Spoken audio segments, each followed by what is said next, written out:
You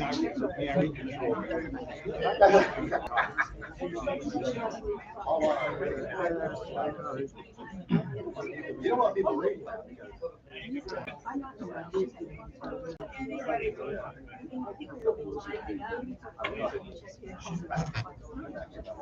She's back in. I zoomed the hour after they went back in, but their bags are back. The bags continue to stay packed. She lives in Lucky.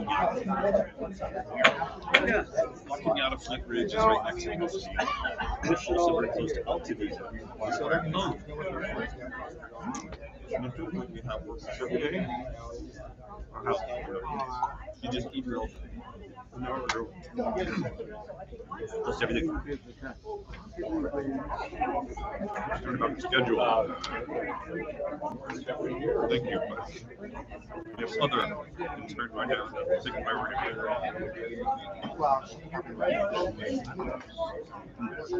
we sent her money. We sent her money. Well, yeah, covered. It's in the road. You didn't see it. It's a different related.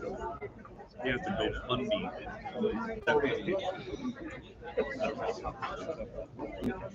Does everything be like that? Weather. Yeah. I tell people I feel safe, but we do live in this serious fault. You alluded that there's better, but not sure.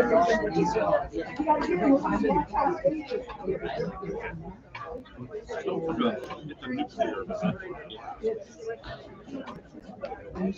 Pictures of just like what used to be Gaza. It's the same picture. That's a city changing event. I'm not going to be able to rebuild exactly the same. Right, just to rid to get rid of all the metal and everything that's burnt there. Get rid of it before they start going into it. Like there's sometimes you see like one house, Yeah. and then well, you work at city.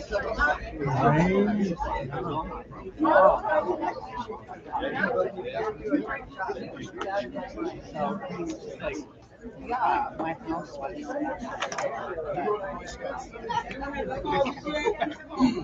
So there, you know.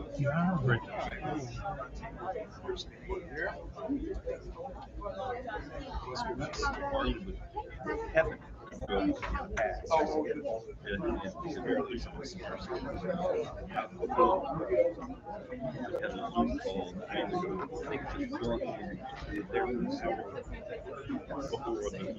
You don't happen to have a flash drive on you, do you? No. I might have one in my car. Let me just go.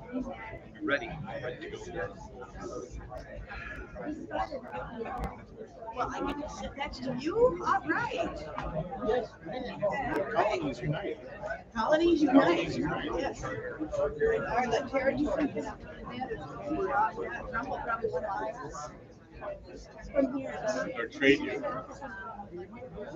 Or invade us.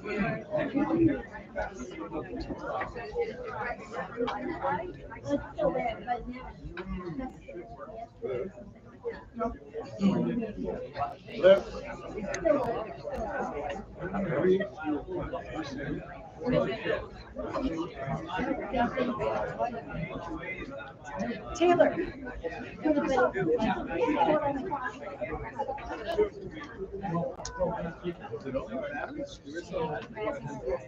Hello?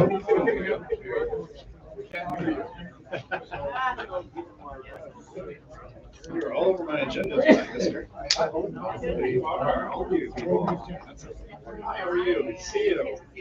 I've been with you, so yes. I'm not running out of water. I'm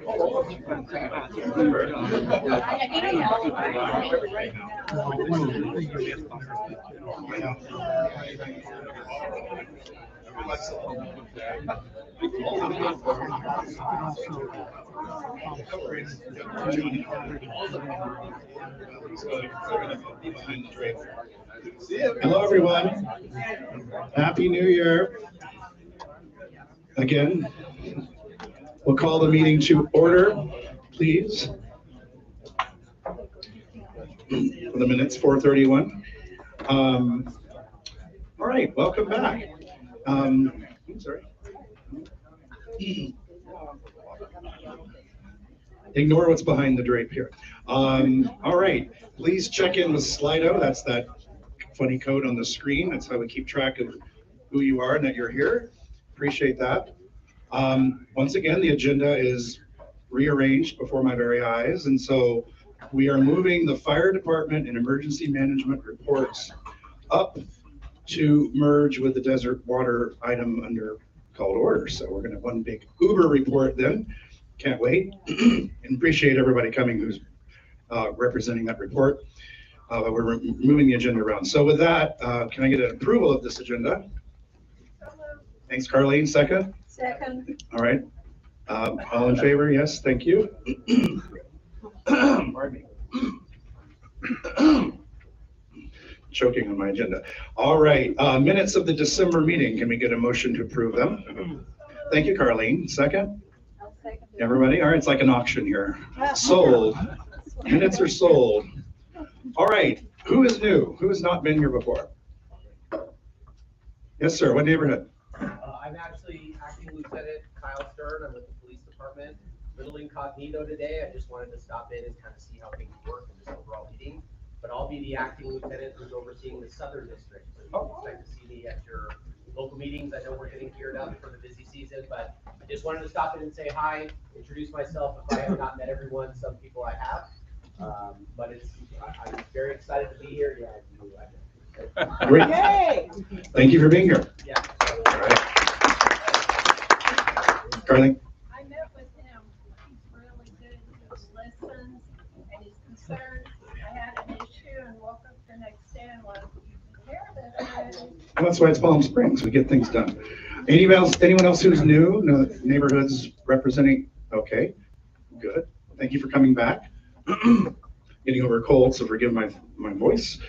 What else do we have? Hot topics. Well, one of the topics tonight is hot, but involves water and fire. But are there other topics that of note that we aren't aware of, not on agenda, that we can consider for future agenda? Anything that's brewing, rubbling? No? Good. Okay. We always reserve time for that because we don't know everything that's going on in town. So please let us know if there's something in your neighborhood that we need to know about. All right, we have some early departures, so we're going to move up. Black History Parade update. Lisa? You do. Hi, my name is Lisa Hoff, and I'm one of the board members of 1PS. I wanted to update you on what we're doing this year for the Black History Parade and Fair. Every year, we are both in the parade as well as taking out a booth at the fair. And even though it's not an income producing, well, because it's not an income producing event, you might wonder, why do we do this? And the reason is really quite simple. Palm Springs is a city that embraces diversity. And as representatives of 1PS, we want to make sure that we're embracing diversity as well. So it's very important for us to be in this parade. Patrick, you want to introduce yourself there? Patrick was able to persuade the owner of Exotic Cars to give us once again this year a 1964 Rolls-Royce Corniche convertible to be in the parade. And Ken Alexander, I don't see Ken. Ken volunteered to be in the car representing 1PS, so that's really exciting. And speaking of volunteers, one of the reasons why I'm up here is that I really need your help with the fair portion of the Black History Parade and Fair. We need volunteers to spend 2 hours for each slot, just manning the booth, so to speak. We're going to have literature for 1PS. that we want to hand out to the people that come. It's a great afternoon. It's a great group of people. Everyone who comes there is really happy and excited to be there. And so many of us are retired. I know you guys can find 2 hours in the month of February where you can be at this event. It's on Saturday, February 22nd, and I'm going to be passing around this board. So please put your name, your email, and your phone number on it, and just indicate what slots you're prepared to help us with this year. Thank you very much. Thank you. All right, one insertion I forgot. We have 2 new board members, and if you weren't at the last meeting, they were introduced, and thank you, they were elected. Dan Fast was out of town. He's on our board now. And Corinne Griswold, who I don't think I've seen, but she was here last month. So anyway, welcome to the board. All right, Joy. Hi, Joy. What's up with the picnic?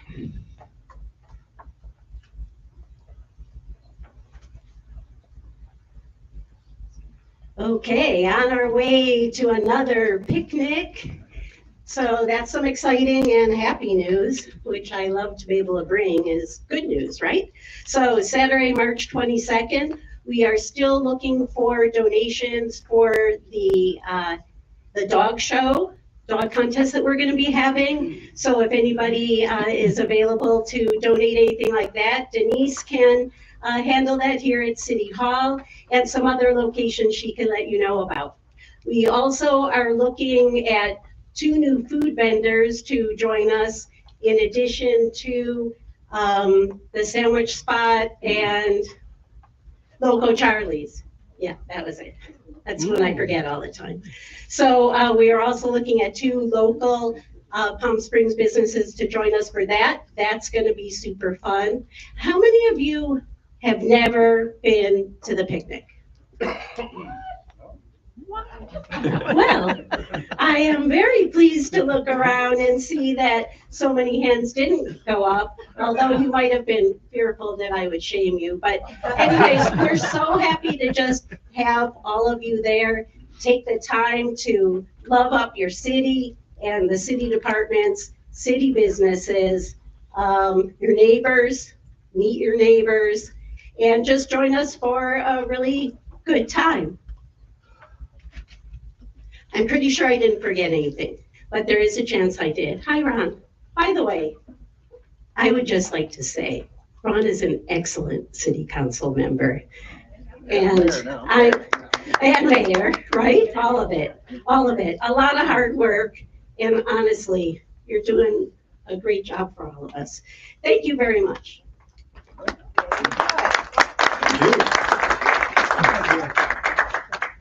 All right.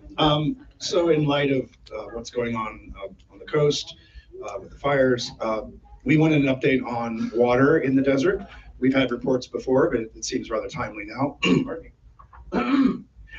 So now we have this omnibus report with fire and emergency and water. And so y'all come forward. You have a slide deck up, and we want to hear more about what you have.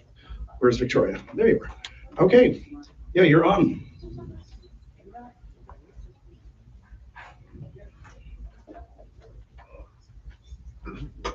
I'm actually not first, but I can introduce myself. Sure.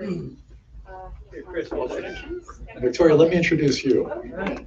Good evening, everybody. Paul Alvarado, Palm Springs Fire Chief. Thank you for giving us some time today to talk about some of the devastating wildfires that are going on right now in Southern California. I didn't want to miss an opportunity to share information on the good work your fire department's doing in your city to make sure we're as prepared as possible. So to help us do that, and part of that preparation is having great partners like Desert Water Agency, who we have here today. So Victoria, do you want to introduce a little bit about yourself and your team? Sure. Thank you, Chief Alvarado. I was here at the December meeting, but good evening, everybody. My name is Victoria Lort. I'm the Director of Public Affairs and Conservation for Desert Water Agency. I'm also the Public Information Officer. And with me tonight, I have who you may recognize, Sochi Pena, who's our Public Affairs Manager, as well as Nisha Ajmani, our Senior Public Affairs Specialist. And what further? I've previously worked at Coachella Valley Water District, as well as Mission Springs Water District. And previous to that, I was with County Supervisor Manny Perez as well. Thank you for that, Victoria. So I'm sure everyone's been glued to the news and television since last week. At one time, we had 8 fires burning in California, and deadly fires, and still people missing, thousands of structures lost or damaged. And I was thinking a year and a half ago when Maui happened, the lessons to be learned from that. I'm just starting to get information from Los Angeles City Fire Department on the things that happened today. And that's why it's so important for us to be in lockstep with our partners here. So the 4 key categories that I want to touch on today is preparation, right? What are we doing to be prepared? Mitigation, how do we lessen the impact when we do have brush fires? We live in Southern California, it's going to happen, right? And what is our response capability? And then when something does happen, how do we recover? How do we get people back in their homes? How do we get the power turned back on, the water turned back on? So I want to make sure we touch on those 4 slides. So I'll introduce my team here. So Fire Marshal Taylor Teeples here, Public Information Officer Captain Ron Skyberg, and then we have, everyone knows, Danny DeSalms, our Emergency Operation Coordinator. So let's go ahead and let's get started with the slide presentation. You got the clicker there? Yeah.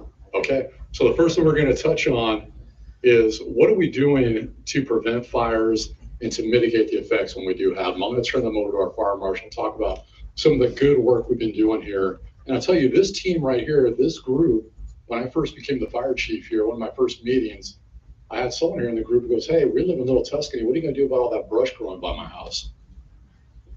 Right, that's the importance of being part of this community. The prevention piece is me being in lockstep and listening to the people who live here. And we did something about that. So I want to talk about that today. All right, good evening, everyone. Thanks for having us up here again. So we're gonna get right into the slides. So, thank you, Danny. So, I mean, the main question on everybody's mind is, what are we doing? I mean, we understand everything that's going on in LA and everything that's important over there, but I think our concern will always be our home first. So this is what we're doing to protect you guys. So brush clearance by the numbers. I should have brought my glasses, so I apologize. So we have a total of 1,153 parcels that are located within our very high fire severity zone. And that's basically going to be all along the mountainside for the most part.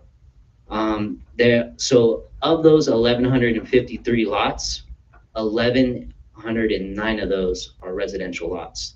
27 of those lots are city owned, and that equals to 87 acres. And then lastly, 17 of those lots are neighboring partners like BLM and the tribe. So this is what we started with. We started with 1,218 inspections. We got basically a list off GIS, and we whittled it down, to 1,153 properties. And that's going to be the red dots on the map. And then if you'll see the blue on there, those are our 27 city lots, right? So my thinking and Chief Alvarado's thinking is we can't ask our residents and citizens to do something that we weren't doing. So we wanted to set the good example and clear our lots first. And then as we came out and did our inspections on your guys' home that you guys so graciously opened up to us as we did these inspections, you guys had an example to look to, rather than us just showing up and being like, hey, we need you to please clean these lots when there's no example yet. So that's what we did. So here's where we are now. Out of the 1,153 inspections, we got them completed to date. So we have 65 inspections left, and all city lots have been cleared by our vegetation management crews. Next slide, where we plan to be.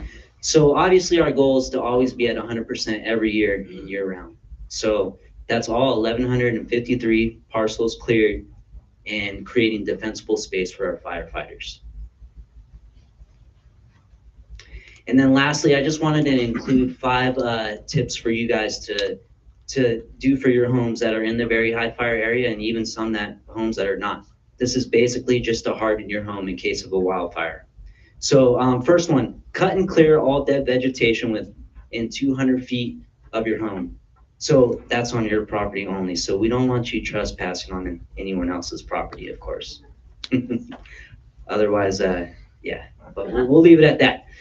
Second is to keep your roofs clear and free of dead foliage. We don't want any embers getting up there during a wildfire and getting that attic put on fire. So number 3, keep all tree branches at least 10 feet away from the roof and all chimney outlets. Number 4, ensure all vegetation is disposed off of property. So we don't want you to do all this work and then just leave piles on your lawn for embers to catch that and then in turn get to your home. So we want to make sure we're clearing the lot, but we also want to make sure that it's properly disposed of. Number 5, never, this is very important, never conduct clearance operations during red flag warning days. Next slide. And then I'll turn it over to Chief. Would you like to interject? Looks like we have a question over here. Sure, go ahead. Our property is abutted by a property that appears to be unowned and unmaintained. What can we do in those situations where the owner's not clear and we need to clear vegetation away from their side of our property? So again, we'll get to all these properties. It may not be to you. It may you may not know the owner, but we have capabilities of getting those vacant owners and that property cleared. Okay. Is there someone we can contact? Are you the one to talk to? Yeah, so you can go on our website under City of Palm Springs Fire Department, and there's General Fire Prevention, and you can fill out a questionnaire, and it gets sent directly to me, and then I'll disseminate it to one of our inspectors. Mm-hmm.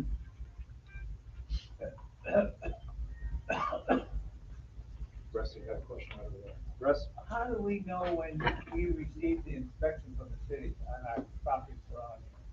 So it'll come via mail or email, depending what we have on file. Thank you. Yeah. Go ahead, sir. What about areas that are not in that zone? So anything that's not in our very high fire severity zone will be handled by code enforcement under the property maintenance code. Thank you. Anyone else? Going once? Going twice? All right, thank you. All right, thank you for that, Fire Marshal Teeple. Next slide, please. So one of the big things that I'm learning from the Los Angeles fire is the Emergency Operations Center there has stood up and they're looking at the lessons learned already. A lot of people want to wait to the last minute before they leave their home, right? They think the garden hose in the back is going to put the fire out when you've got a 100-foot wall of flame being pushed by 80-mile-an-hour winds. Like, I'll tell you what, the fire hoses were getting turned into droplets. Mm-hmm. You know, so when you talk about how helpless those firefighters felt out there, everyone's done that with a garden hose on a windy day. Can you imagine something that used to put out a structure fire is now being basically vaporized and not touching anything?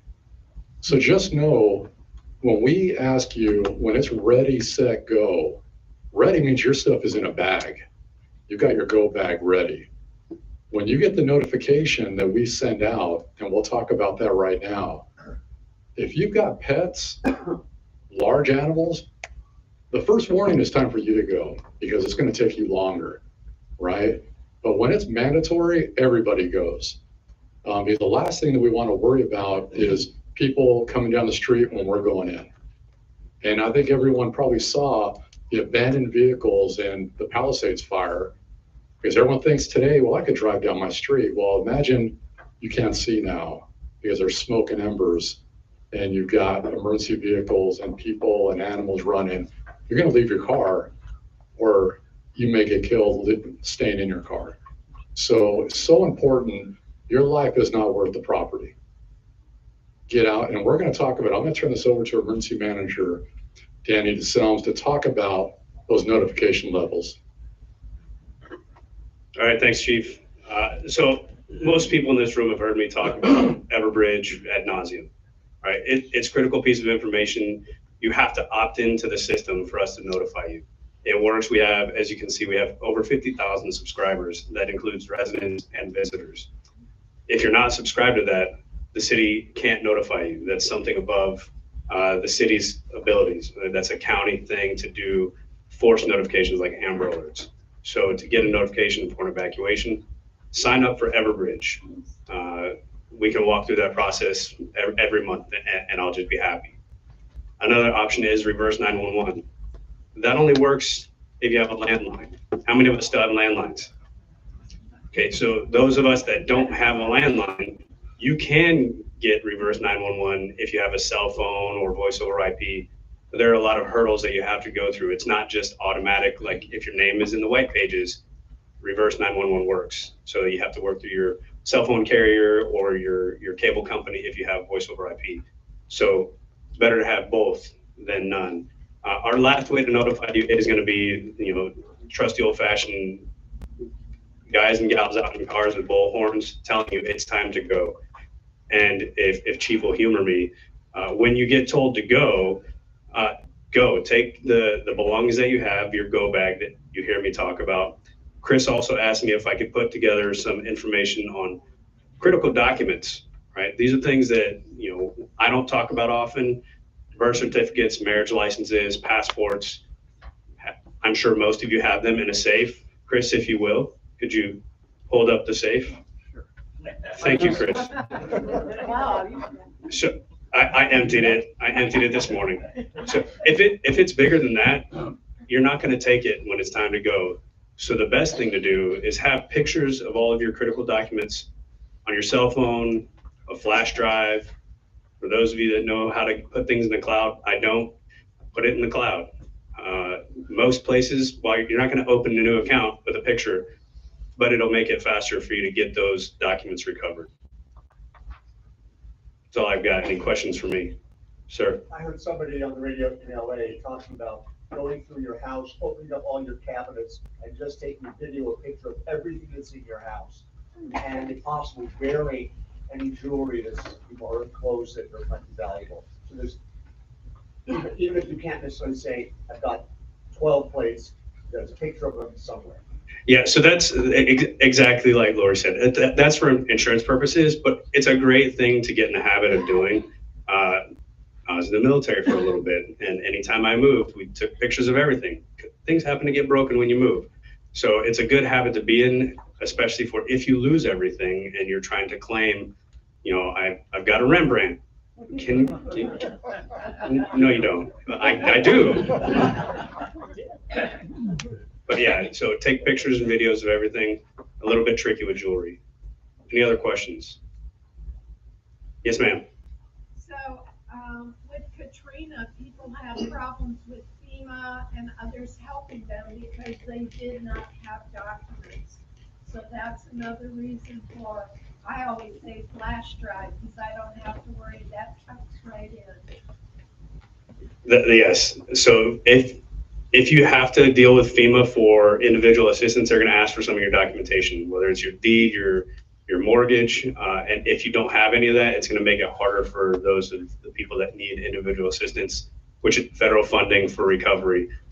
So have pictures of everything. Thanks, Carlene.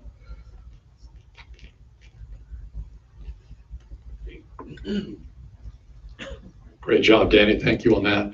And I also just want to add one of the things that Sheriff Robert Luna has been tasked with, not just making sure that traffic and the security, but bringing people in for their medication.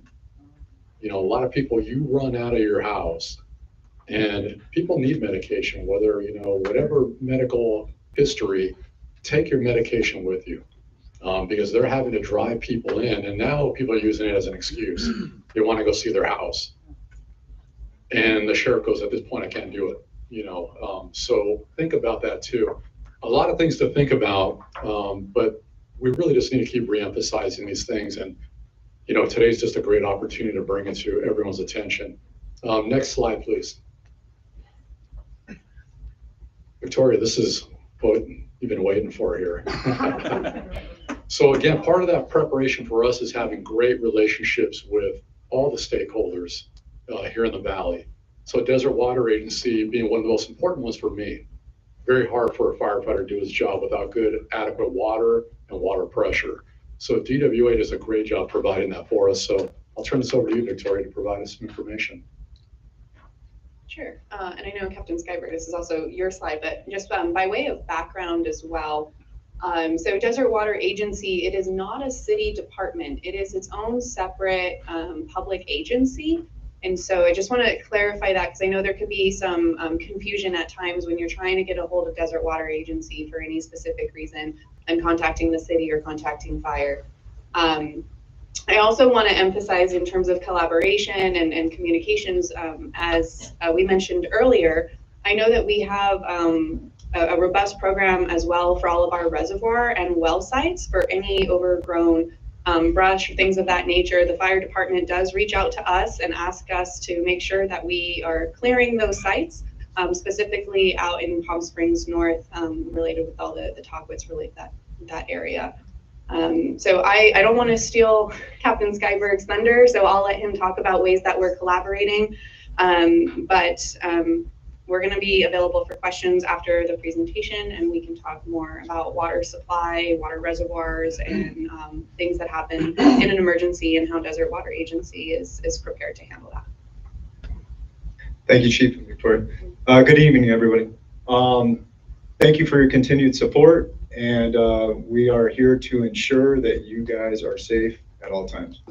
Palm Springs Fire Department and the Desert Water Agency are in collaboration to ensure proper communication protocols are in place and adhered to.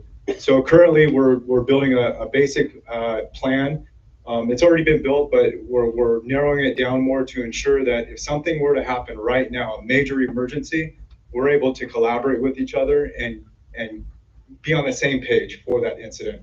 So we're going to continue to build on that plan and continue to tweak it to ensure that it fits the needs of our department and the agency. Secondly, we're leveraging different forms of communication to ensure protocols can be followed efficiently and effectively. So whether it be via text message, phone calls, emails, social media, including Everbridge, just to ensure that we can get our messaging out quickly, but also internally where the fire department and DWA can communicate very quickly to get any of their people on site of the fire where we need them to be to assist our firefighters in combating the fire. Joint training exercises are current, and both agencies will provide department-wide training. This is crucial. We're going to continue to do joint training. We were just doing training about an hour ago. Obviously, we want to continue to grow and continue to learn from previous incidences, but also preventing any type of issues in the near future or in the far future, excuse me. That being said, we're also going to have DWA come out to the fire department and do an entire training session with our own fire personnel so everybody are all on the same page. It's super important to do that because if our firefighters know that DWA has our back, which we already know they do, but if we're all on the same page and we've all had the same type of training, we can do our job more efficiently because we know they've got our back and vice versa. And then lastly, contacts are in place amongst PSFD and DWA to ensure fluid communication. So, for example, if there was a large incident that occurred right now, we know that DWA knows how to reach out to us and we know how to reach out to DWA. And all of that is coming together, and we're going to continue to build on it, and we're going to ensure that your guys' safety is always priority number one. Any questions? Yes, sir. In that sense about reaching out to each other, something could happen at 3 a.m. Yes, sir. Is the line of communication available then? 24/7. So let's say a large incident occurs, a large fire, there's a trigger point in place where DWA or ourselves will reach out to our dispatch and we'll be able to contact their operations manager who sits in front of a control panel that is able to assist us in increasing water pressures, for example, or getting other resources out to assist us. So they're always monitoring and we're always in constant communication with them. Yeah. Yes, ma'am. Next door was crazy with things about fire hydrants. He was wonderful with the whole explanation of what he told people is really going on. I thanked him, but please tell him thank you again for telling people the water is not sitting inside the fire hydrant. Really? Yes, ma'am. Thank you. Taking those rumors and putting them away. Squashing them. And then said, take your tour, which I've done twice. Do it, folks. Okay, great. So to conclude on our end, we're in communication with DWA now in the near future. We have been in the past, and we just want to be transparent, get the information out there that we're working together, and we've got your backs. What is the next tour, Victoria? Our next tour is actually not going to be until the fall.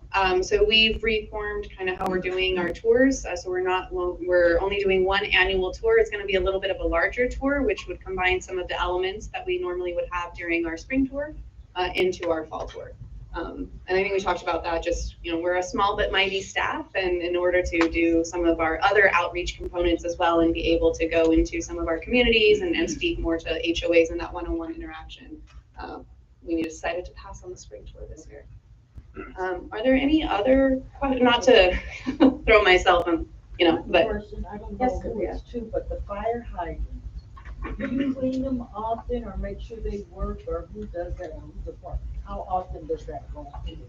Sure. So Desert Water Agency and the city of Palm Springs, they actually have an agreement. It's from the 80s about fire hydrant maintenance and upkeep. And so that is actually Desert Water Agency.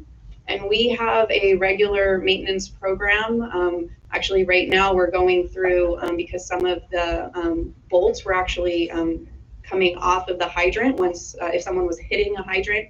And so we're replacing all the bolts. We check them for leaks, the O-rings. We check that when you turn on the valve that the water actually flows through. So hydrants are actually designed to be very low maintenance. And so we have our regular maintenance program, and it's just a matter of making sure that the water gets to the hydrants. My pleasure. I'm glad you brought that up. At the corner of Sunrise and San Rafael, there is always water. Always. Lots of us all about it. Something happens with it. Sometimes it's like this, and sometimes it's like this. There's always the water. So I don't know if that could be coming from the hydrant or maybe just runoff from some grass in the area there, but we do have water waste reporting. So if you go online to dwa.org/report, that then goes to our staff, our field services, and then we can go out and we need to be able to kind of see the water to know what you're talking about. So if you can also include a time of day, that would be incredibly helpful. I'll try to take pictures.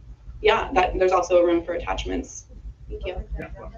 It's actually a website, so dwa.org/report. Yes. Is the tour open to the public, to anyone? Yes, that is correct. How do you get on the mailing list for these things? Yes, so dwa.org/tours. Tours with an S? Either or, singular or plural. Yeah, and then you can sign up for our interest list, and then when we get ready to open that up for sign up, you'll get notified. Oh, yes. Have we sent some of our firefighters to LA?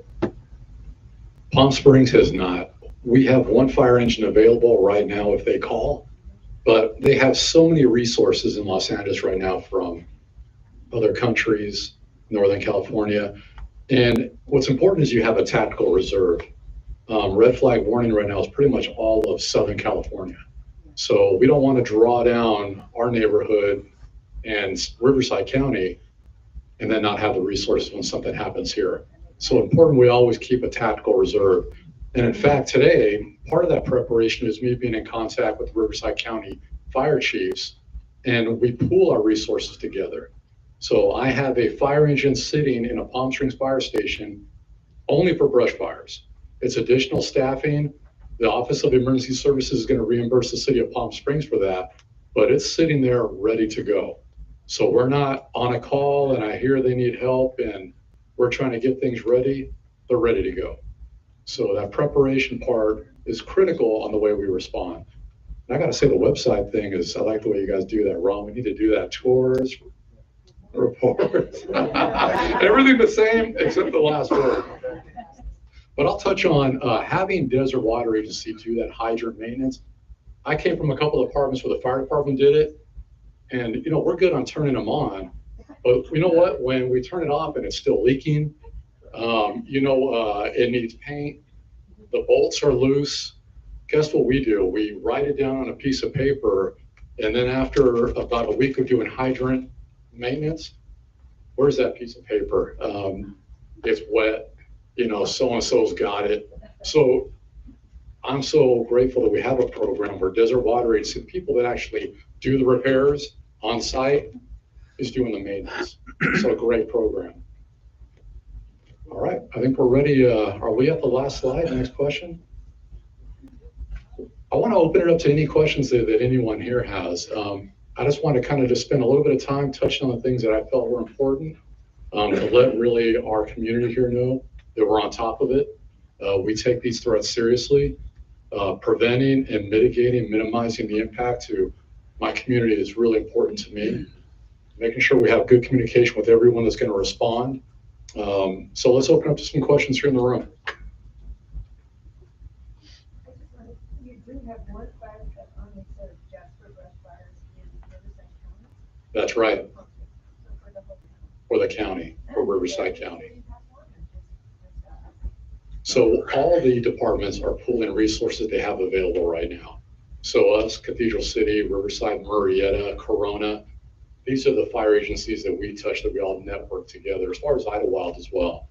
So because everyone is essentially on drawdown, because everyone sent everything they could to Los Angeles, Altadena, all those fires were burning. We had a phone call yesterday, who has anything left outside of what you need for daily operation? We're all at drawdown right now, but I can offer up a fire engine. And I have the firefighters that are committed to raise their hand and go, you know what, I'll work an extra day. And the Office of Emergency Services is willing to pay me back for staffing a fire engine. So we're all doing our part. That's the way the Master Mutual Aid system is intended to work. I know my firefighters, they want to get to LA, but it's all about being disciplined, right? And being strategic in the way we manage the entire Southern California area right now, because we're all under red flag conditions. Yes. Do we have any designated shelters if we were told to evacuate? Oh, you better believe you do. Absolutely. I want to touch this real kind of high level. One of the things that Danny and I and my team are working is the emergency operation plan. We had the council approve the hazard mitigation plan last year. The emergency operation plan talks about who does what. What are the expectations for Desert Water Agency, the fire department, public works, parks and rec, animal shelter? So sheltering is definitely one of those. Danny, let me turn this over to you to talk about that. So our primary shelter is the high school. For those of you that don't know, anytime that you have extended shelter operations, there's a couple things you have to have. And bathrooms and showers is one of them. So the high school is our primary for Western Coachella Valley, and the fairgrounds is the alternate. We've done an exercise 2 years ago where we actually had 400 cots set up at the Indio Fairgrounds. We can't use the convention center because there's no showers. So the option would be then bringing in bathroom trailers if we needed to, but we have enough with the high school and then the churches that will open their arms to us in a disaster. The high school, you're referring to Palm Springs High School? Yes, Palm Springs High School. Which would include meals because Palm Springs Unified has the master mega kitchen that I think they said like 15,000 meals a day. So yeah, we're covered when it comes to having the shelter. We first met, I chewed on him for not having shelters here. We did the same thing the first time. Congratulations. Thank you. Question over here. We got another one over there. Question.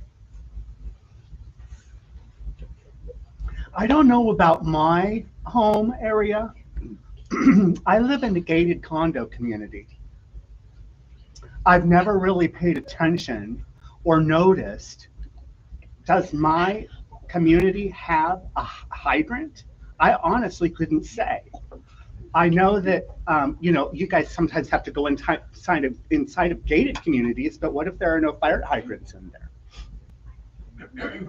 What's the community's name? I forgot. Oh, I got it. It's Sunrise Racket Club. You know what? I couldn't answer that offhand. I'd have to drive through and We can get back to you on that, but if I can just, so we have 3,589 hydrants within our entire service area. And by state statute, you're supposed to have a hydrant every 500 feet. And that was put in place, I think, in the late 90s or the early 2000s. So as we go and do, like, we have various pipeline replacement projects, if we are going into some of the older communities and we notice that that 500 feet requirement is not there, we're adding new hydrants as well. And so I would be very surprised if your community did not have any hydrants, but that is something, if you don't mind getting with Sochi or Nisha afterwards, we'd be happy to get your contact information and circle back.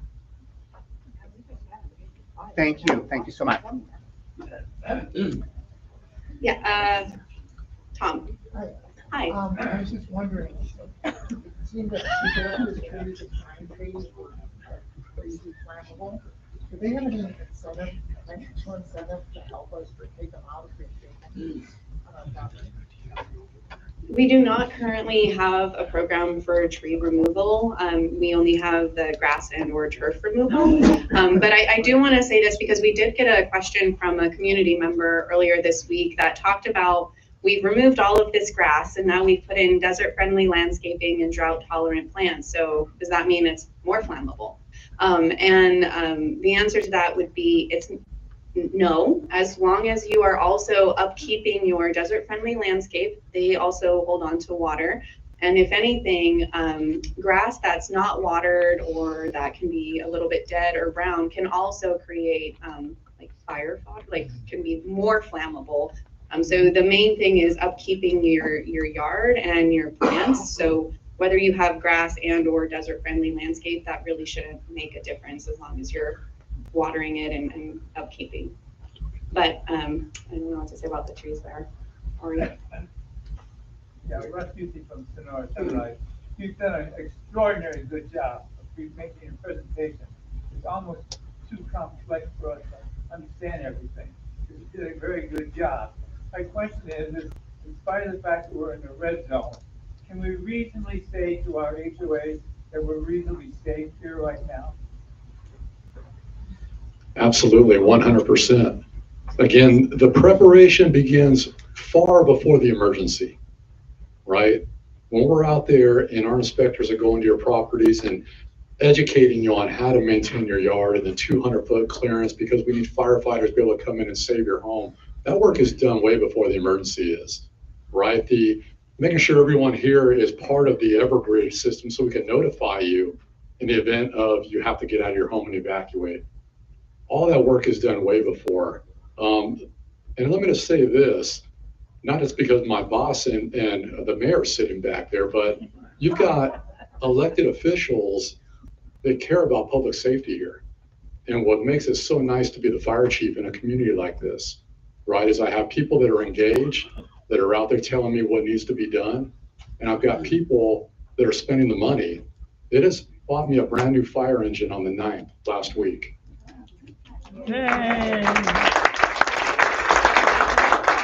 Now, I don't want to tell you how long it takes to build it because you'll be more disappointed than me.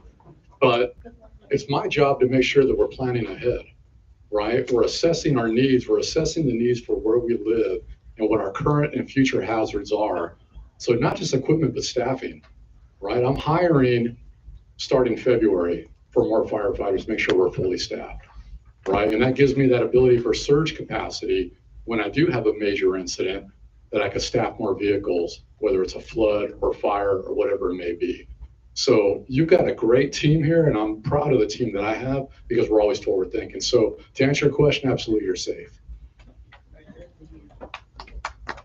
Looks like I just ignited a firestorm of questions over here.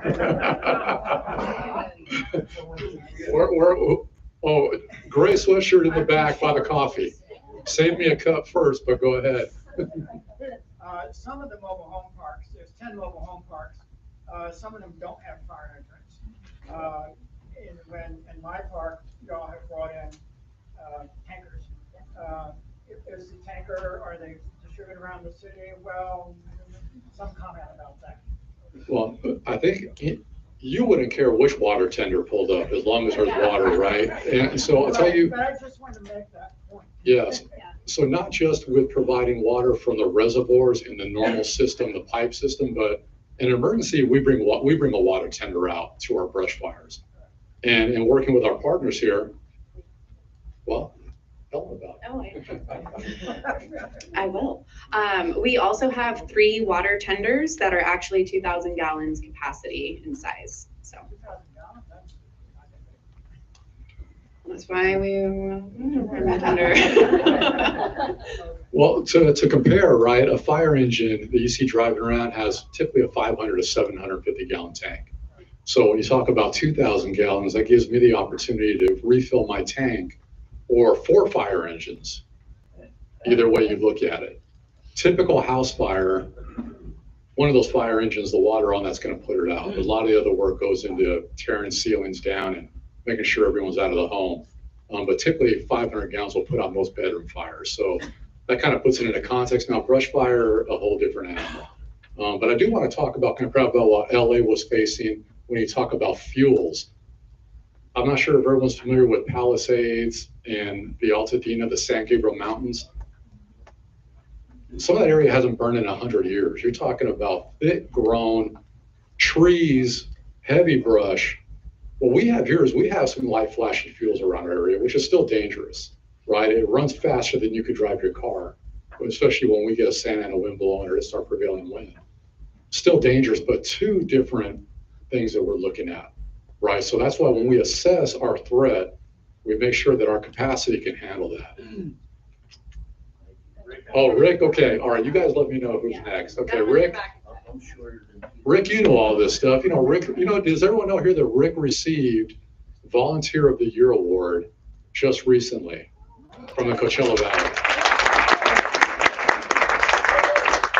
My question is, we have huge water tanks, South Palm Canyon, North Palm Springs, I think there's one other, and they're gravity fed. Do those feed the hydrants, or do those feed the water system, or is that drinking?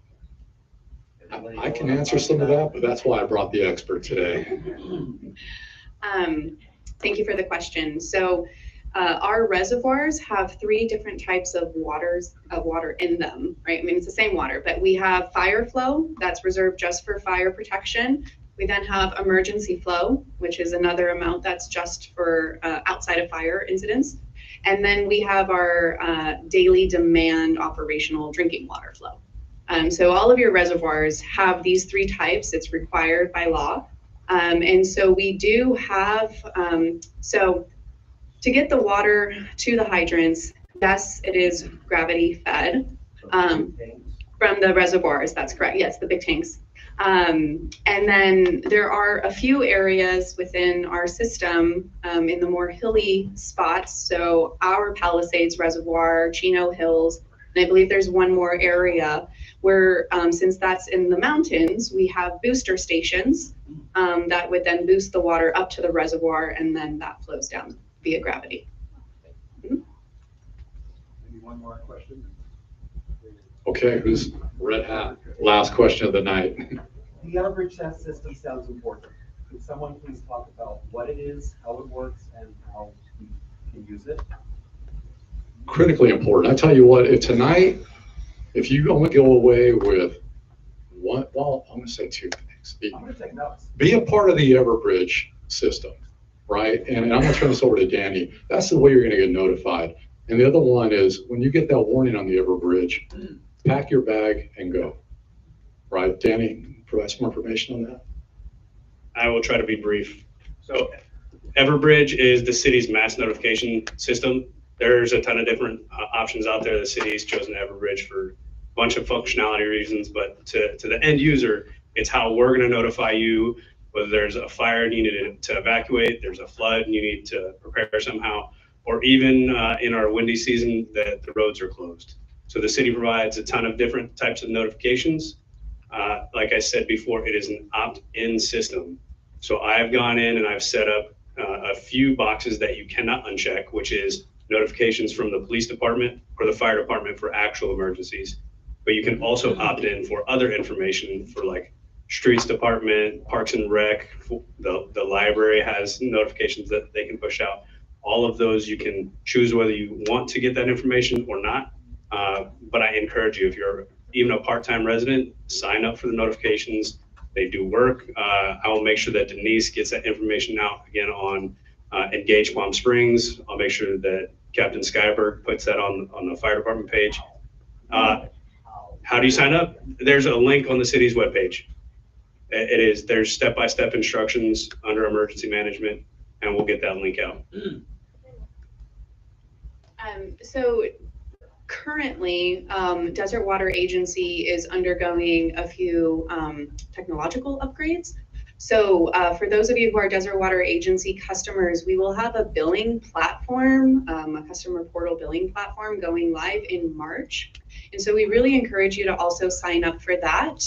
And then shortly thereafter, we're going to have a customer portal where you can also track your water usage and everything related to leaks, conservation. Please also sign up for that, because that will allow us to also push notifications through in an event of emergency. So should we have a boil water or notice go out, anything to that regard. So when you see those notifications as a part of your water bill or something on our social media, please make sure to sign up. But of course, we'd also be communicating with the fire department, and I'm sure that would possibly also be pushed through Everbridge if needed. Wasn't sure who to give it to. Thank you all. And Danny has some handouts on what to pack as far as documents and so forth, and I think Denise will have it. But very great, very great. Wonderful presentation, thank you. We're running a little long, but I appreciate you staying with us. It's a great evening of learning here. Councilmember Bernstein is out of town, but I see our mayor is here. So would you like to make a couple of brief remarks, Mr. Mayor? Sure. Okay. Otherwise, I have a 3-page report that he gave me to read, which perhaps it's best you speak. I don't think you're ever going to get a 3-page report from me. Okay. So, fortunately, thanks for coming. Yeah. Yeah, thank you all. Just a highlight from our last council meeting, which was the first council meeting with with our 2 new council members, 27 items on consent. And one of those is an important one for all of our neighborhoods where we have parks. It was the second reading of a new update to our sign ordinance, which is giving our police department more authority over homeless folks that may be camping out in the parks, and it gives our police department more power to be able to help assist them and move them along. So that passed at our last meeting. And the other big item, for those that are interested in Boulders and Crescendo, the general plan, which is the vision of the city for the next 40 years, or 26 years, included in that plan was approval to set Boulders and Crescendo aside as open space. So thanks to staff, thanks to a lot of people in the community that have been working for that. That was part of the general plan, and when council approved it, that became directive for the city. So that will be set aside as open space. The other key item, let me double check. What's Crescendo? The area, as you come into town on the right-hand side of the road by the tramway. Oh, a couple things updated on, we had an update on the economic strategic plan was shared with us at the meeting. So that's very exciting. And we had 4 closed session items. And one of them is had to deal with the Kailua Trattoria restaurant downtown by La Plaza Theater. That was something that was discussed and negotiations are ongoing with that owner to solve the challenge of having a 20-foot access into the theater, which wasn't required when the theater was built, and now it is required. So we're working with that restaurant owner. The city isn't ignoring the business. We're working with them, and staff is doing everything they possibly can. And coming up, we're going to get an update. City Council is going to get an update again from Fire on our preparedness at our upcoming meeting. And there's a slate of stuff that I think Scott Stiles might tell us what's coming down the road. Chris reminded me the drive-through. Drive-through didn't go anywhere. There was a request to have an emergency moratorium on drive-throughs, and the decision, the outcome of that was let our zoning process and planning continue to go, and we've got about 16 months left in that zoning plan, and let's deal with future drive-through and the direction that we want to go with drive-throughs in the city in the zoning plan. So take the time, have the right conversation, and then talk with the get the input we need to get, and deal with it the right way. Okay. Thank you, sir. All right. Mr. City Manager.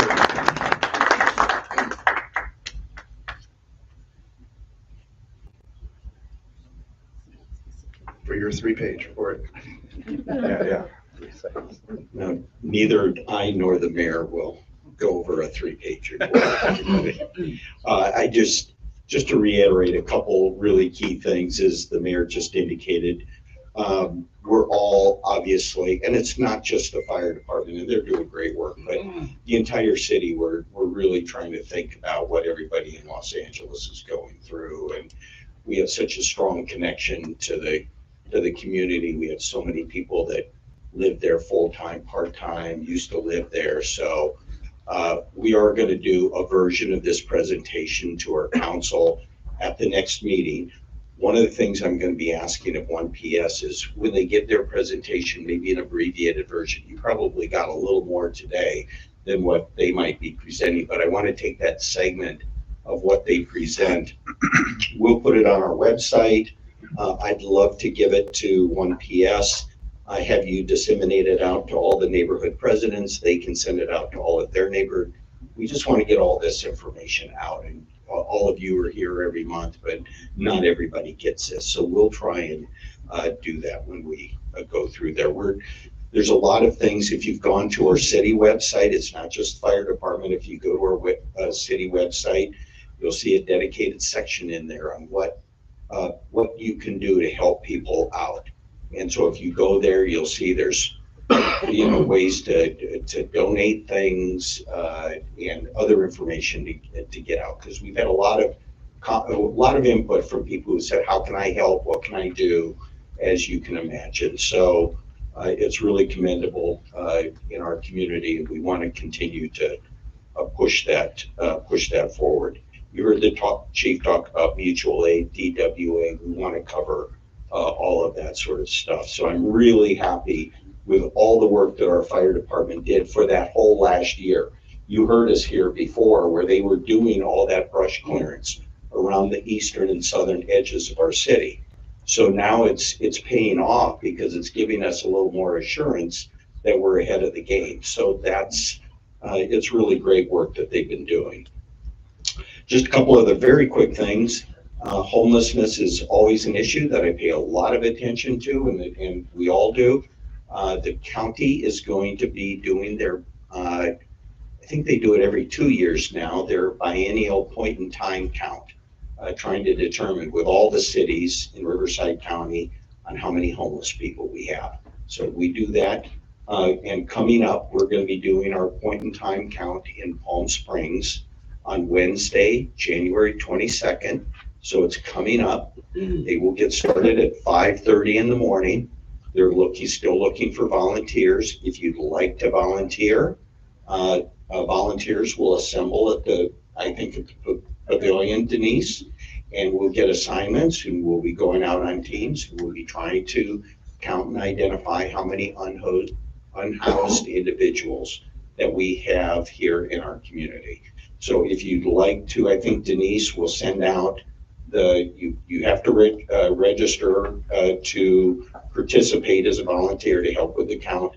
Denise will send something to 1PS that you can get out, and you can register if you'd like to help out with that. As the mayor indicated, we just concluded a terrific International Film Festival week of 10, 11 days. A record number of films were shown. We have people from all around the world here, and it's really a tremendous event for our community, and we get exposure that you can't buy for any amount of money, and other cities would die to have an event like this. So it's terrific. We had a lot of Hollywood participation this year, and we had all kinds of folks out here. So we're thrilled with it, how that went. But we have more events coming. We're going to be, Modernism will be coming in February, and we'll be talking more about that. I did want to mention to everybody, we also have, it was mentioned, Martin Luther King Parade coming up, but we also have some additional events that I thought I would mention to everybody. We have a MLK commemoration celebration that will happen and be put on by the Palm Springs Black History Committee and the commemoration committee. That's going to happen at St. Margaret's Episcopal Church on January 19th. We'll have information for you there. They're also having an MLK 3-on-3 Youth Basketball Classic. Our Parks and Recreation Department and the Black History Committee will be doing that. And that will be at the Demuth Community Center also on January 18th at 2 p.m. So very excited about that. Also, we've had people, I think, as we speak, President Biden is formally putting forth his designation of the national park land that he's protecting all around our valley. And so we have that going on. So a lot of really good national visibility for our community. So yeah, so that's it. That's all I have, Mr. President. Thank you. All right. Okay, we have 27 minutes to go. Nobody in the clock. Oh, 26. Blue zones, what are they? Why are they here? I asked former Mayor Kors to come and explain, answer some questions. I do know it has to do with the color ink on a pen on a map. It's where the name came from, where it started. And with that, I'm going to let you do the rest. Blue hair.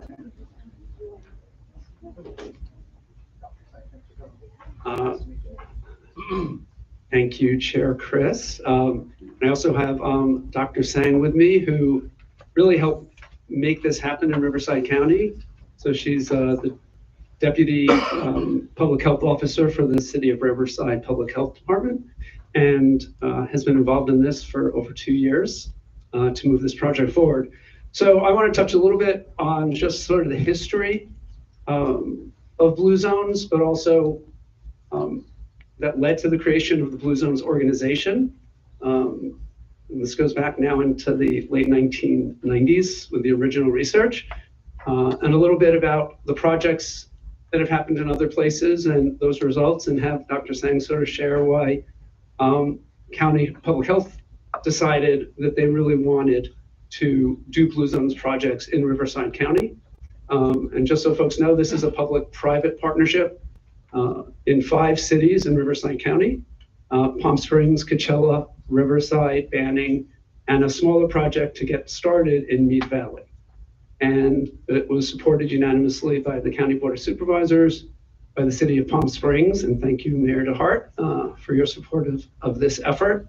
And it's fully funded, which is really nice. I don't have to raise money, which is unusual in many things that I've done, by Eisenhower Health, the Inland Empire Health Plan and Foundation, Kaiser, and Molina Health. So all the health plans are engaged. And although they're not sponsors, now that it's fully funded, Desert Care Network and DAP Health have been very engaged for the last several years and are going to be part of the work that we're doing moving forward. So Blue Zones came from the National Institute on Aging and National Geographic funded demographers to actually go on the ground to places that were believed to have people living healthier for a longer period of time, including people in their 80s and 90s who are healthier than we normally see.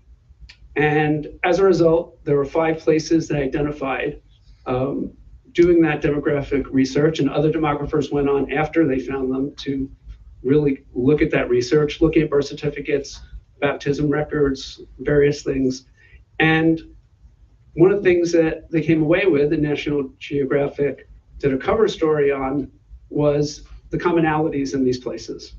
And there were 9. I just want to sort of touch on what they are. They're about people being connected, how they're connected in their communities. It's about people having a sense of purpose, a passion, what drives us when we get up every morning. It's about eating healthier, and all the communities ate a lot more plant-based food than is typical in the American diet. Only 1 was vegetarian, and that's in Loma Linda. And people moved a lot more naturally in their day-to-day life.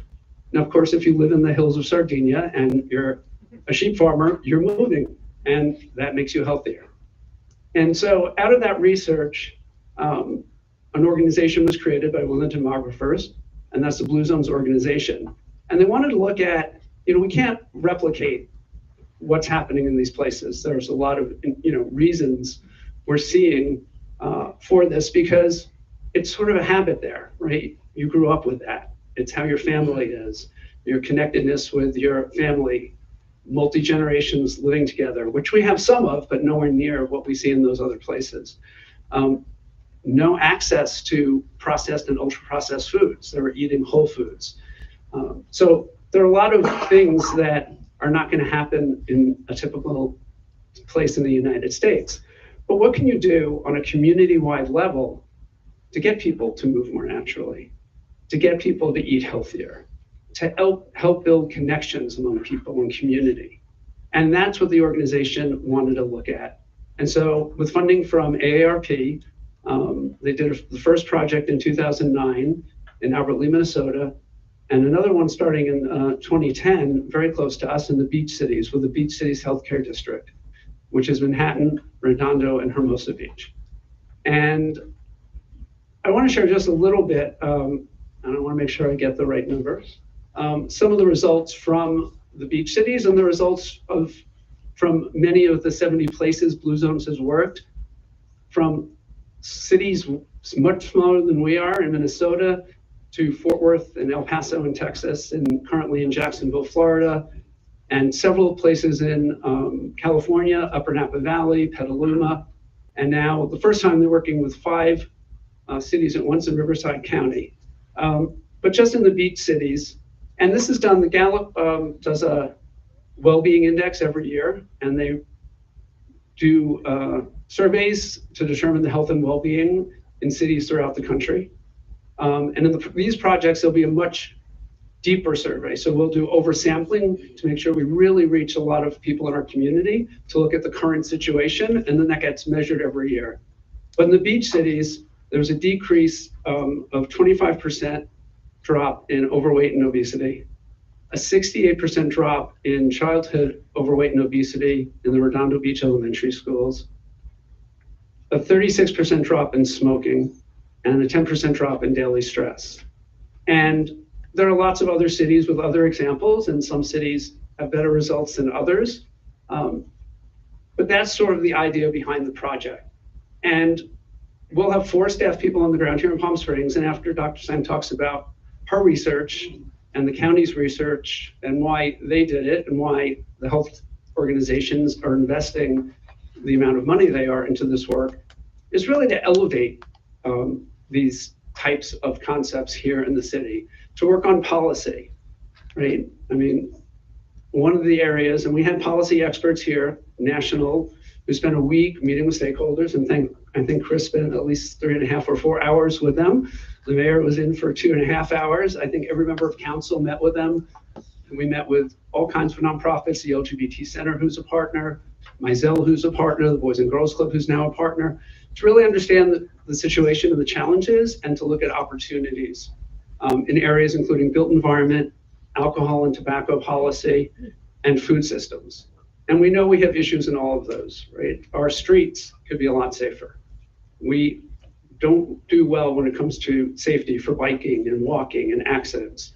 We know we have a food desert. We've already talked with their food policy expert on ways we can help address it, including the work that 1PS is doing on food co-ops. So there are a lot of efforts like that, but I want to turn it over to Dr. Sang, and then I'll talk a little bit about the work moving forward, but we want to leave enough time for questions and discussion. Thank you so much, Jeff. So my name is Shenling Sang. I'm a family physician by training, and I'm going to move the microphone down because I realize it's quite loud. So I serve as our Deputy Public Health Officer here in Riverside County, and thank you so much for having me here today. And thank you to Jeff, and thank you to the 1PS leadership and the city leadership. I'm excited to stand here. Just listening and being part of your community tonight has been, I think, very exciting, because you have a fantastic community. I think the 1PS community here and the engagement that I see here is one of the reasons why in Riverside County, after the pandemic, I'm going to tell you a little story, and I promise I won't take too much time. After the pandemic, I was brought in to really look and see how we can continue to engage communities, because we saw a lot of communities come together and help each other, help neighbors, and make sure that everybody was safe, had food, was able to continue and not be isolated, even though there were lockdown situations, right? So one of the things that we wanted to do in public health, as we were defining our vision and mission as we moved forward, was to see how we can create the healthiest county in the nation. That's our vision. That's a pretty lofty vision, right? And then if you think about the mission, is to meaningfully enhance the quality of life for everyone here who lives here in Riverside County. So one of the ways we wanted to do this was to see how we can create partnerships and continue to build on the communities that we see throughout Riverside County. And one of the ways that we want to do this is to be able to also meaningfully measure change. So in public health, we're always measuring things. We're always measuring to see if we're able to move the dial on improving food systems, improving well-being indexes, things like that. And so there are 2 large indexes that we look at, which includes the county health rankings, which is how well our county is doing in health and wellness, as well as the Healthy Places Index. That's a one looking at equity within the state of California. So within that, we're looking for a model that we could partner with to roll out in Riverside County to see if we can move well-being forward. And Blue Zones was one of the models that came forward, partly because they take the time to meaningfully measure their projects. And that's very different than some of the other wellness initiatives that are happening nationally.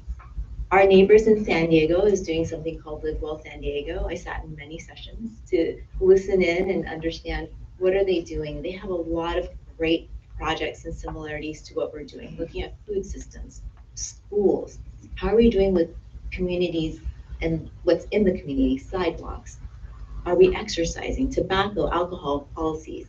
But they didn't have the same type of measurements of outcomes that we saw when we were looking at Blue Zones. We looked at Robert Wood Johnson to see what some of their programs are. We looked at the National Institutes of Health, World Health Organizations. There are lots of really great programs out there, but none of them had the robust measurement that we saw that Blue Zones brought to their work. And that's one of the big reasons why we ended up deciding as the County Department of Public Health to partner with Blue Zones to do an assessment. Let's take a look and see what they're made of. So we funded the assessment through the county and looked at communities across our very large county. You know, we have 2.4 million people who live here. We're the 10th largest county in the nation. So we wanted to take a sampling within the county to see, okay, where are there places where we can do demonstration projects to show that meaningful change that Blue Zones has been able to do in 70 other plus communities throughout the nation. They invited us up to Petaluma. We were able to go to Mendocino and see some of the projects firsthand. We know they're doing projects in Salinas. And so we were able to see what they were doing and to also take a look at some of the initial outcomes that were happening. And we were really impressed because they were able to not only, number one, measure meaningfully change that's happening in the community, but number two, tell that story well.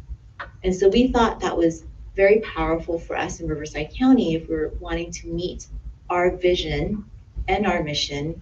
We thought, let's go ahead and try to partner. It was not an easy task because, as you heard from Jeff, we needed to get all our health plans involved.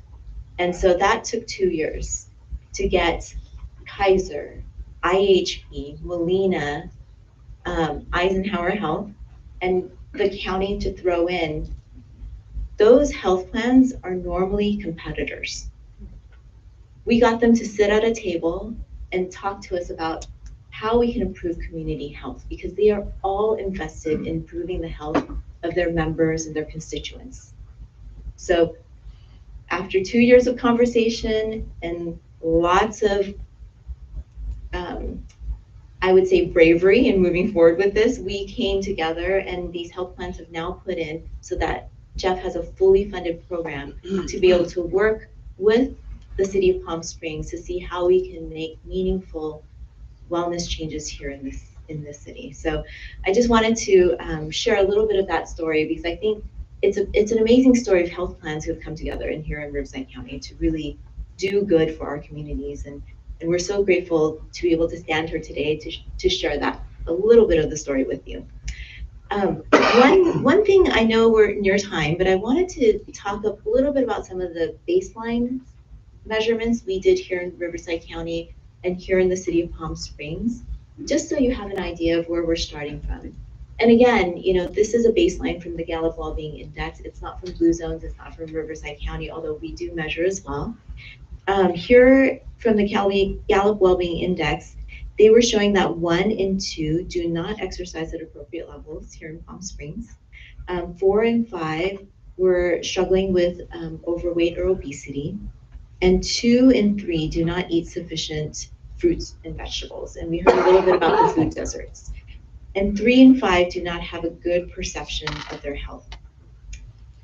So as we think about those numbers compared to Riverside County, we're seeing very similar things. We also see that 1 in 3 have high blood pressure. 15% to 16% have diabetes. So we need to change that. We need to become healthier as a county and healthier as a city. And so we do think that this project that we are partnering with the city of Palm Springs will really bring that meaningful change to set us up with people, places, and policy to help bring well-being for the long run. So one last thing I'll mention before I hand it back to Jeff, so he can tell you more about the upcoming events, is that he mentioned the beach cities. That project took place in 2010. What they did was create permanent and semi-permanent changes through policies and through their work with the community, created community walking groups that are still in existence today. And those permanent and semi-permanent changes have carried through even to now. So if you go to the Beach Cities Health District website, they continue to measure on those policy changes that continue to produce results that Jeff mentioned today. So even if you looked from 2-3 years ago, they continue to show those changes, even though the Blue Zones project has concluded in that city. So I think that's a powerful testament to the amazing work that they did and that we're looking forward to doing with the community members here. So with that, I'll hand it back to Jeff, and thank you for taking the time to listen this evening. Thank you so much. Really, thank you for your leadership and your involvement in this for several years to get us to this place is really appreciated. So the way this is going to work, there'll be 4 staff people here in Palm Springs. The project goes on about 3 years and 9 months. This is sort of the discovery phase, right? We're looking at the situation. We're doing the oversampling to really get a sense of the situation as it stands now in Palm Springs. So we have that data. Lots of meetings with different stakeholders, working with national policy experts who are supporting the work here in Palm Springs. And that's going to continue. And a lot of work getting input from all the departments in the city. We've met with many to really look at the opportunities we have and then prioritize. Right? Anything that we do that involves city streets or things along those lines obviously has to go before the city council. But the school district's a partner, and they have several staff who are already involved in this, and they'll be on our steering committee as well as the city. And the staff will be a policy lead, a community engagement lead, and an organization well-being lead who will work with our employers and the school district and other organizations. And I've already gone over with some of them just checklists of cost-neutral things they can do so that hotel workers, for example, hospitality is a big employer in the city. A lot of them have a lot of their meals at work. And I've spoken to hotels in other cities and how they've just slowly, working with Blue Zones over a year, reduced salt and fat while still having culturally appropriate food that's enjoyed by their employees. And walking groups during lunch at employers and numerous things along those lines. And I was on a National Blue Zones call where there was discussion about sort of the priorities. And one of the things that was shared was that one of the secret sauces is having engaged neighborhoods, because so many people get to know each other through their neighborhoods. And it's more important than ever just listening to the fire chief that we know our neighbors and we're engaged with our neighbors. And so, you know, having Chris in these meetings, you know, sharing things that are important to ONPS. Denise was part of those meetings as well. It's just so important to our work. So as we move forward, we're really going to want to engage and hear priorities from neighborhoods. I've already heard from several on issues. One, the food desert, issues with traffic calming. You know, I would walk and bike a lot more if it was safer. And so one thing we heard everywhere we went was people want to be able to walk and bike more and feel safe. So how can we do that? And Blue Zones has worked on a lot of cities in drafting grant applications that the city can then submit to do things the city wants to do, whether it's protected bike lanes or other things.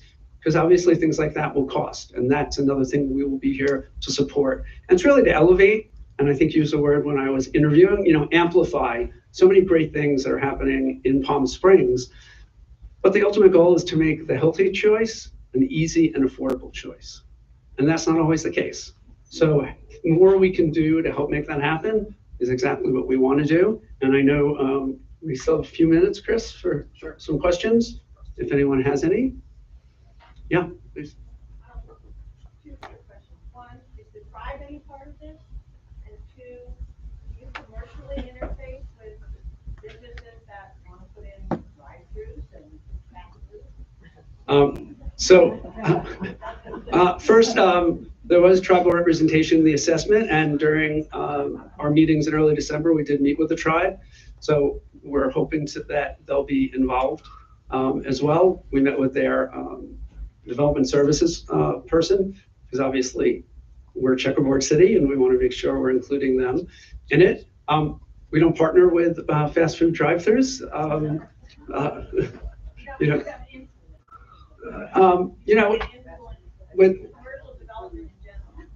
I think there'll be opportunities on the built environment. As you know, I think the mayor was saying, the city's going through for the first time in decades a real zoning code update and a real chance to engage with our community. And I think ONPS is going to be such an important part of that. Is what do we want our city to look like, right? Do we want more drive-throughs?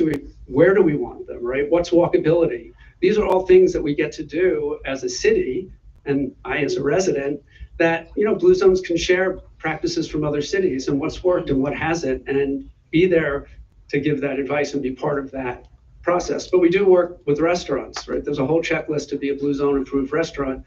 And restaurants can pick and choose from things, but lots of options so that there are, it's not taking away, the steak at the steakhouse at the casino, but are there healthy options on the menu as well?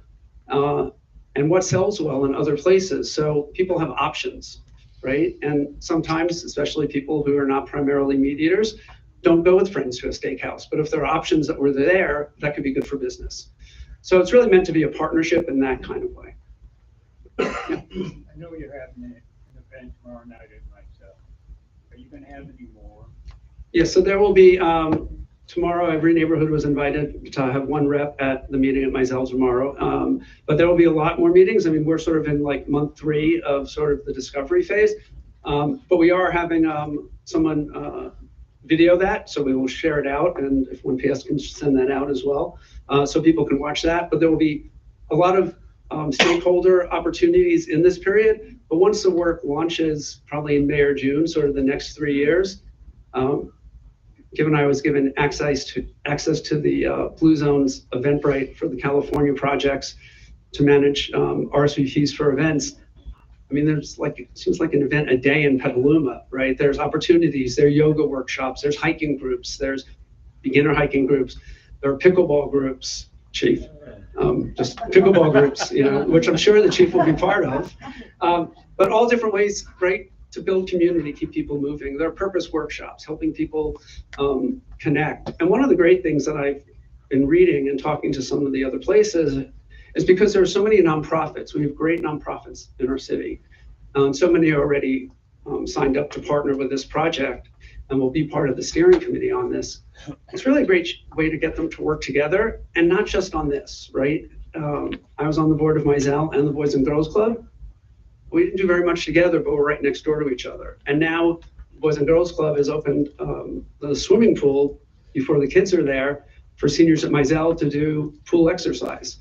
But there's opportunities for mentorship. I mean, there's just so many different things, and that's where the community will be so important, to share those ideas and to be part of it. Yeah. Kind of concerned about social stratification where high information citizens will benefit a lot from this kind of information, and low information and SES people will not. How are you addressing? Sure. And that's really important, because one of the challenges, and I saw it as mayor during COVID, is it was disproportionately affecting, right, people unhealthy and people who didn't have the same resources and access to healthcare as others. And having the school district as a partner is going to be so important in that, because that's where our working families are, right? They have kids in the schools, and unlike cities, the school district has contact for every single parent or guardian of a kid in the schools. And during districting, we actually did some of the district meetings in schools, and we did one that was all in Spanish. And it was really informative as a council member to hear from folks who said they'd never been asked for their opinion before, right? So that partnership, I think, with the school districts be important, but also 1PS is gonna be important, because 1PS covers the entire city.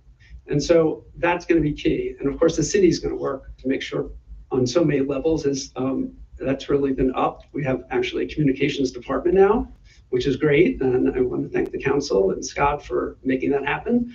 It used to be some of Denise's time and Amy's, and now there's a whole team. And we've seen that result in the new website and so many great things that the city's been doing on communication. So that's a really important point. What else? Yeah. Am I correct that I read something, you folks were also looking at the possibility, looking at the smoking on patios outside of drinking establishments and possibly banning that?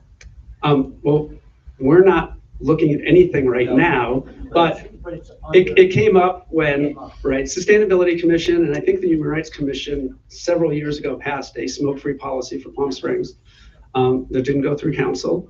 And Sustainability Commission brought that up before we started the Blue Zones project here. It will be something that'll be looked at. There's a lot of focus on, right, excessive drinking and smoking are two of the major causes of illness that can be prevented. There's a lot of proposals that will come forward for consideration. A lot are around preventing youth drinking and smoking. and vaping, because that is a real problem, especially around the smoking and vaping. But looking at our smoking policies in the city is one of the options that will be discussed with stakeholders to decide if that's something that should come forward. And of course, anything on that line, again, would go to council.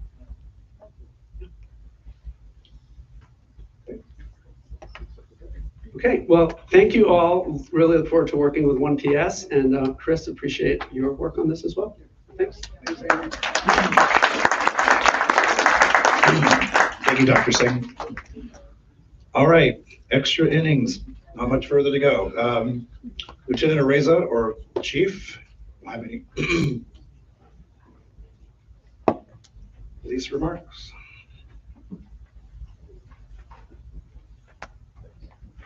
How much time do I have left? Negative, all right. Real quick, Cynthia, to answer your question about the hydrants, every once in a while we get a driver out there that will test the hydrant for us. So we saw that probably within the last month, where we posted that on social media, but I want to take an opportunity to kind of cover what we did over the month of December and then kind of what we led up into, and now that we're in January. So one of the first events was pretty exciting. It was December 14th. We last got together on the 10th. So that following Saturday, we did our Shop with a Cop event. So we had 32 different individuals that partnered up with our agency, went through Walmart, and we're fortunate enough, based on the donations through the community, that the money that was generated during the pickleball tournament, that we were able to basically gift every individual $200. So that was a fun event. Shortly after that, the following week, we got another opportunity to honor 5 individuals, and that was during the Do the Right Thing award event. So was that third Wednesday that we're doing it, Chief? So we're doing that in partnership with Terry Cadover, the school district. They identify 5 individuals and we honor them. So every month, inspiring story about the youth out there and what they're doing, basically doing the right thing in the community. Talk about more youth within the organization. We had a holiday event for our Explorer unit. So our Explorer unit is basically teens to young adults that basically want to partner with the organization, so they learn different leadership skills, go out with an officer, partner with them, learn about law enforcement. A lot of them that have gone through the program have become officers, worked in dispatch records, that sort of thing. So we did a holiday party for them. That was shortly after the Do the Right Thing. It was a very, very busy day. So after that, after their event, we came over and we actually did the graduation for our community police academy. So we had 28 different individuals from the surrounding cities that participated in that. Just by a show of hands, do we have any alumni in here? So pretty neat event, or neat program. 12 weeks where you have one class a week, and there's 3 pretty much parts to that class, and you learn about a different part of the organization, learn from the individuals that are doing that work, and learn what your organization is doing in the city. And then we spoke about this at the last event, but Lieutenant Browning did retire on the 30th.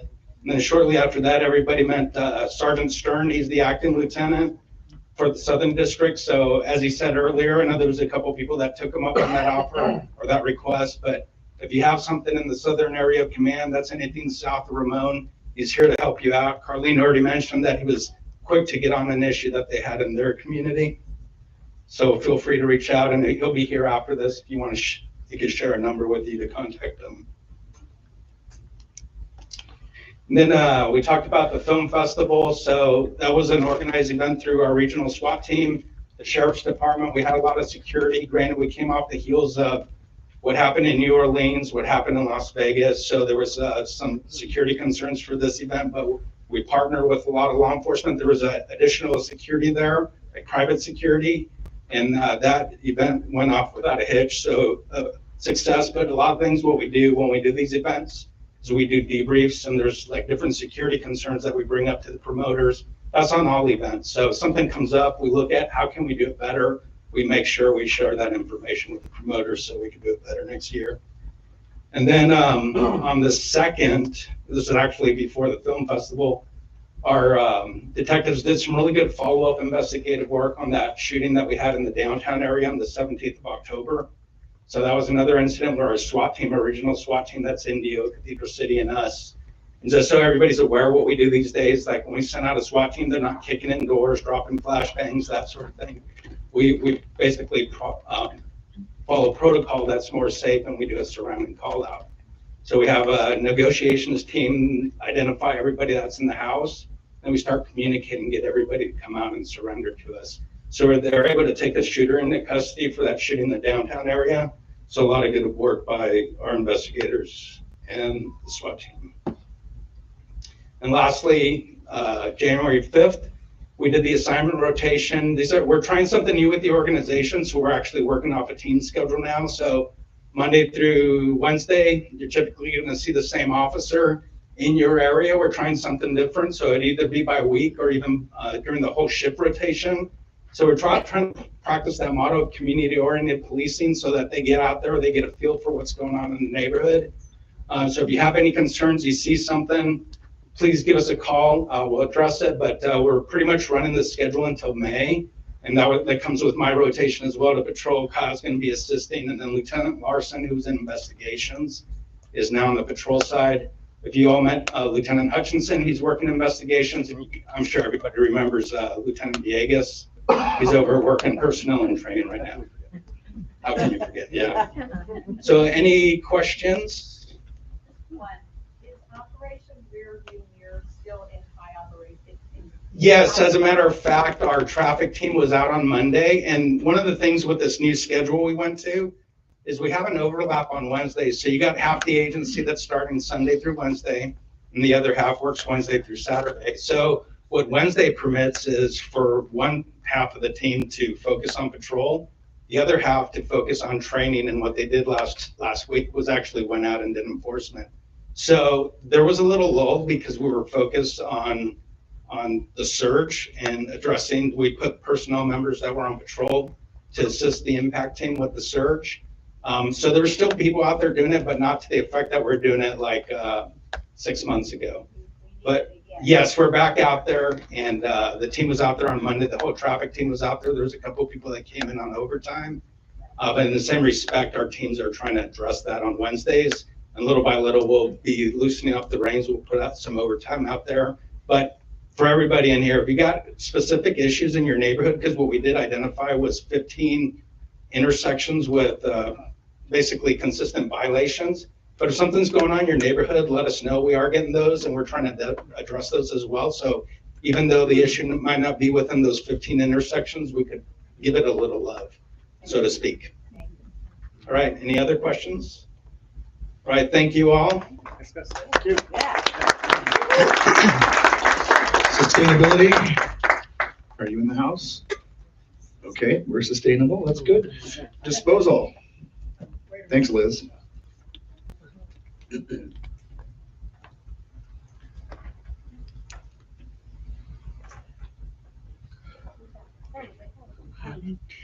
evening, everyone. Very quick, couple updates. Christmas trees, we were picking those up. If we missed you, you missed us. We will still pick it up. Please call us, email us, send a request, and we'll get those picked up. We'll go ahead and schedule a pickup for that. Shredding event. We will be having the city will be having the shredding event in April. Please keep an eye for changes. We're trying to coordinate our bulky item pickup with the shredding event because we typically do it together. So please keep an eye for your newsletters, your dates. We are planning on moving that to April 5th rather than your typical second or third Saturday of the month. So keep an eye on that. Keep an eye on our newsletter. We'll have all that information and more on the next meeting once everything is all set up. And then also don't forget your free bulky item pickup. If you missed us, whether you're in a single home, multifamily, everybody gets free pickup now. So please, please, please take advantage of that. Call us, schedule that, and we'll take care of that. One more thing, I beg you, please, if you can get me a meeting or some time with your HOA meeting or just with your community. We have coffee with an ambassador just to do a little more outreach for our compost recycling. I wanted to report finally that we diverted 4,959 tons of organic waste last year. So thank you all for your participation and for doing this. Let's aim for more 2025, please. And that's it for me. Thank you so much. Oh, sorry, yes, questions. Could you remind everyone that as far as the Christmas trees go, cut them in half? Yes, thank you so much for that. If they're taller than 4 feet, if you've got a big tree, please cut the top for us, or if you can in half. But if it's bigger than 4 feet, we want 4-foot pieces. Remove all ornaments, lights, everything that you can. Organic needs to be clean, please. Thank you. Anything else? Nope. Thank you, everyone. So, Chi, I see you're still here. We covered you already, or do you have more? No, we're good. Thank you. All right, Denise, last but not. I think everything's been covered, so. We've covered a lot tonight. Wasn't this a great meeting, if I may say? A lot, just a little bit. Next meeting is in this room, February 11th. Any public comments, just by chance? Nope. Well, then we will adjourn and have a great rest of January. Thank you.